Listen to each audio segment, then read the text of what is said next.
Bienvenido a nuestro podcast, Nada que hacer, en un mundo lleno de quehaceres humanos que llenan nuestro tiempo de sinsentidos. Abrimos este espacio de reconocimiento del sí mismo. Para ello, nada que hacer, solo ser.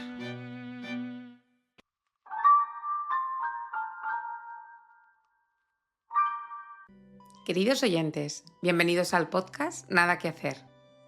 Hoy vamos a compartir acerca del nivel de conciencia conocido como deseo, que calibra en 125.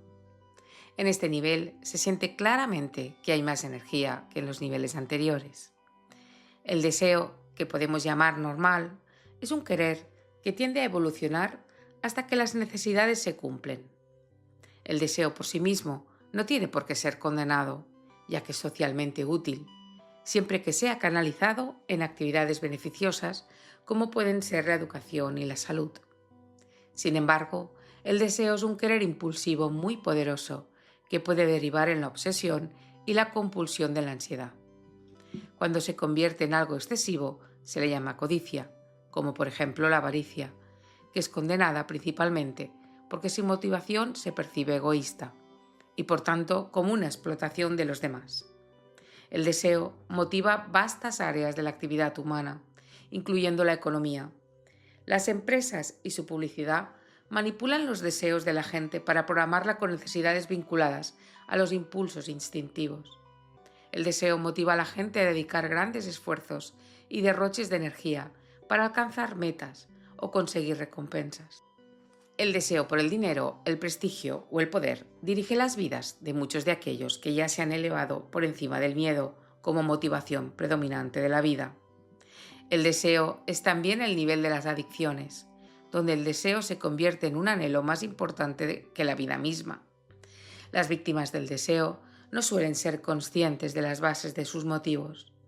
Algunas personas se vuelven adictas al deseo de ser el centro de atención, el deseo de ser necesitadas o ser imprescindible para los demás, el deseo de ser aceptada socialmente, el deseo de seguridad o al de posesión, que puede derivar en el deseo de poseer desde objetos hasta personas. El deseo por la aprobación sexual ha llevado al desarrollo de las enormes industrias de la cosmética y de la moda que ensalzan el glamour y el atractivo. El deseo tiene que ver con la adquisición y acumulación, que a menudo son insaciables.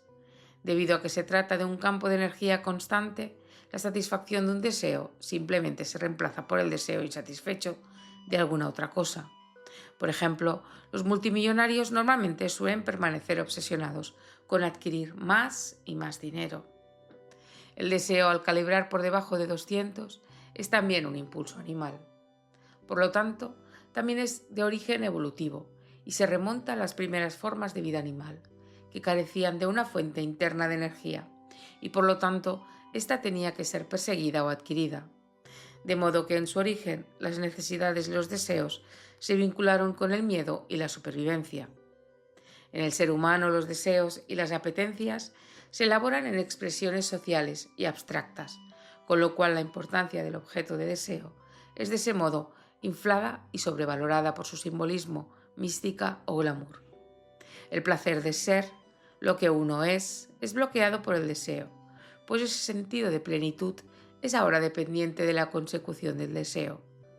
Cuando ese deseo se ha cumplido, el ego se atribuye la sensación de alegría resultante, viendo la causa de ello en la adquisición de algo externo.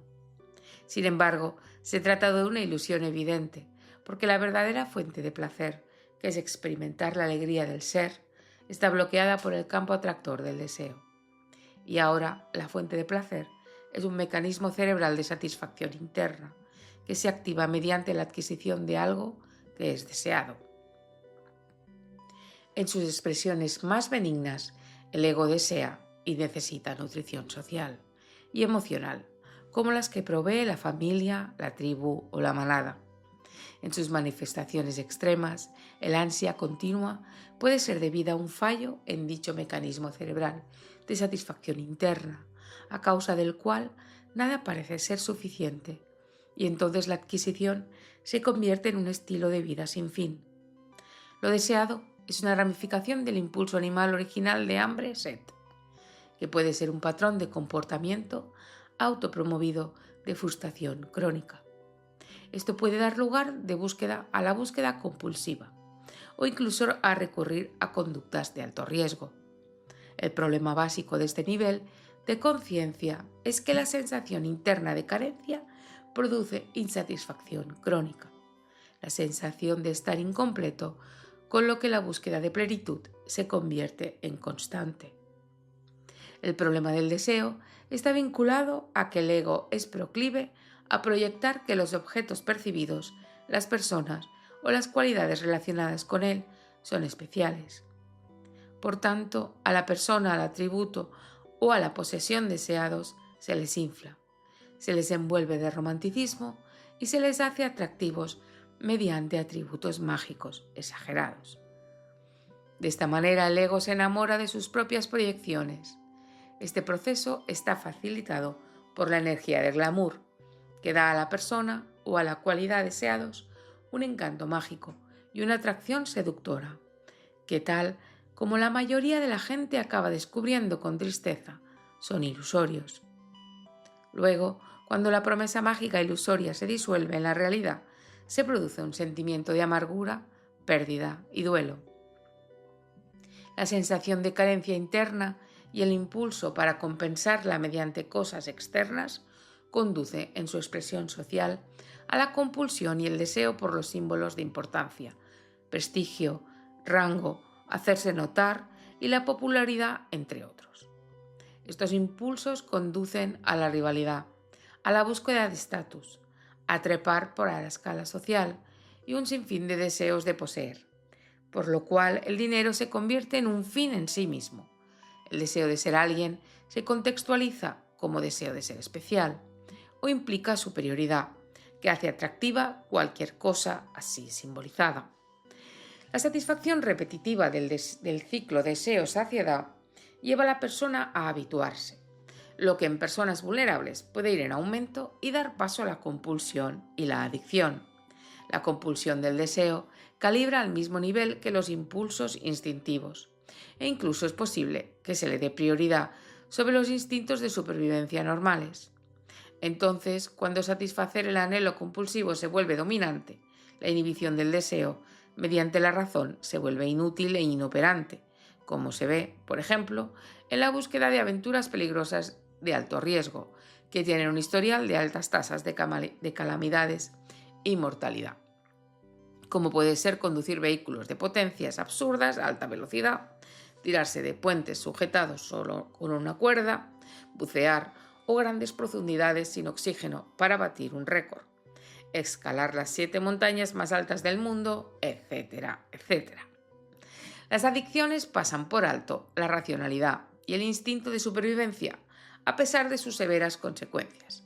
Las compulsiones retoman rápidamente cuando aparecen de nuevo la oportunidad de hallar satisfacción, como se ve en los jugadores compulsivos, en los pedófilos, en los adictos al alcohol y a las drogas, en la criminalidad, en la cleptomanía, la sexualidad, los pirómanos, las conductas psicopáticas, los trastornos alimentarios, las compras compulsivas, el acoso y el abuso, así como el despilfarro irracional, la avaricia, etcétera, etcétera. La comprensión de la adicción nos permite comprender la tenacidad del ego. El yo busca satisfacción y se vuelve adicto al placer que recibe de sus posicionamientos. Seguidamente, este ciclo de respuesta queda reforzado por el hábito, dando como resultado un patrón cerebral dominante que persiste a pesar de las consecuencias negativas para uno mismo y para los demás. Incluso las satisfacciones que proporcionan las actitudes negativas se deben principalmente a la adicción. También existe un placer secreto a la terquedad, el resentimiento, la autorrecriminación y, por más extraño que puede parecer a primera vista, en el sufrimiento mismo. El deseo de placer también está presente en otras formas como la culpa crónica, los miedos interminables, las obsesiones, las compulsiones y los temores constantes, que en la vida ordinaria reciben el nombre de preocupaciones. Paradójicamente, incluso la derrota y la pérdida pueden ser gratificantes, como castigo o como prueba de la crueldad del destino. Los posicionamientos del ego tienen la característica de negar la responsabilidad y de poner la culpa ahí fuera. Al final, para el ego, la recompensa consiste en conseguir la energía que le permita subsistir, porque carece del placer que supone la entrada de energía espiritual. La recompensa del ego es lo que él usa como sustituto de la divinidad, y así mantiene su soberanía, y es convincente en su creencia secreta de que es él la fuente de nuestra vida, es decir, que él es Dios. El ego sabe muy bien cómo librarse de la racionalidad y utiliza para ello ingeniosas retóricas apoyadas en la culpa y la demonización de otros, porque él tiene que ganar a toda costa, debido a que a lo largo de millones de años de evolución moría si no satisfacía sus deseos y necesidades. Como el problema del deseo es más interno que externo, los intentos de controlar los deseos compulsivos mediante la fuerza de voluntad raras veces van a tener éxito. Pues como ya hemos comentado en alguna ocasión, la fuerza de voluntad es solo psicológica y calibra al mismo nivel que la conciencia predominante del individuo, y que en este caso debería ser alrededor de 125, que no es poder suficiente como para salir de este atasco. Tampoco sirve dedicar la energía en la satisfacción de los deseos interminables, pues eso solo ofrece un alivio temporal. Y por sí mismo, el ego es incapaz de trascender sus propios circuitos, la compleja trampa del laberinto de espejo de la ilusión. Por sí mismo, el ego nunca buscaría la salvación. Solo es posible trascender los niveles de conciencia mediante el despertar de la energía espiritual. El mecanismo para la salvación es a través de la voluntad, que invita a la intervención de la divinidad. Uno de los aspectos más problemáticos para trascender el deseo es que habitualmente, a nivel social y cultural, se piensa que querer y desear son motivaciones necesarias para conseguir objetivos. Esta creencia, como ya hemos comentado, procede del antiguo y obsoleto sistema evolutivo animal basado en el deseo y la gratificación. Por encima del nivel de conciencia 200, los objetivos no se consiguen por desearlos, sino por un acto de voluntad que incluye elegir, tomar una decisión y comprometerse. Entonces, el objetivo nos inspira, lo que produce un alineamiento de las prioridades, que da como resultado, tal como ocurre en el trabajo espiritual, la dedicación y el abandono de resistencias. Aparte de las necesidades físicas básicas para la supervivencia, la carencia es una percepción. El desafío espiritual es descubrir la fuente de la felicidad. El ego yo cree que la felicidad personal está sujeta a condiciones, lo que produce temor. No querer nada es estar libre del miedo y por tanto es un estado de inmunidad. Con el tiempo, con bastante tiempo, incluso el deseo de tener un cuerpo desaparece y se ve como un estorbo engorroso, aunque útil para explorar el dominio lineal. Para dejar ir el deseo, lo primero es verlo y reconocerlo. Como hemos dicho, el deseo es un sentimiento de carencia, más el impulso de adquirir plenitud. El secreto es dejar que ese sentir se desarrolle, evolucione, desaparezca por sí mismo. Para ello, es probable que también tengamos que dejar ir el miedo, pues es muy probable que el miedo a no acabar sintiendo la plenitud, ya que nos estemos equivocando, sea el obstáculo principal para dejar ir el deseo. El ego intentará por todos los medios convencernos de que él es el único que tiene la solución a todos nuestros problemas.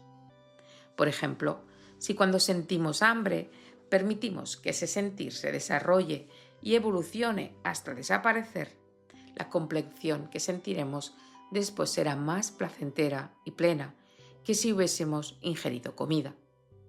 El obstáculo aquí son los pensamientos de temor a no ingerir comida, el miedo a sentir esa sensación de hambre tan intrínseca a nuestro aspecto animal.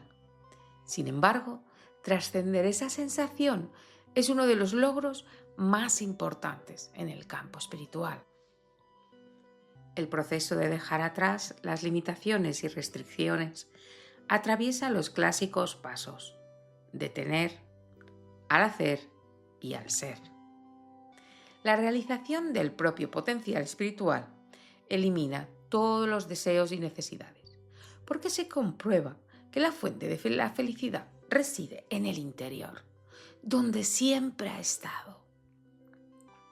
Las fuentes de felicidad del ego son provisionales, temporales, transitorias e ilusorias, y esto es una realidad que solo puede ser verificada en la experiencia. El ser no desea nada porque está totalmente completo, de manera innata, pues es la fuente primordial de todo lo que existe. Queridos oyentes, hasta aquí el episodio de hoy. Nos vemos en el próximo episodio en el que hablaremos de la ira, que calibra en 150.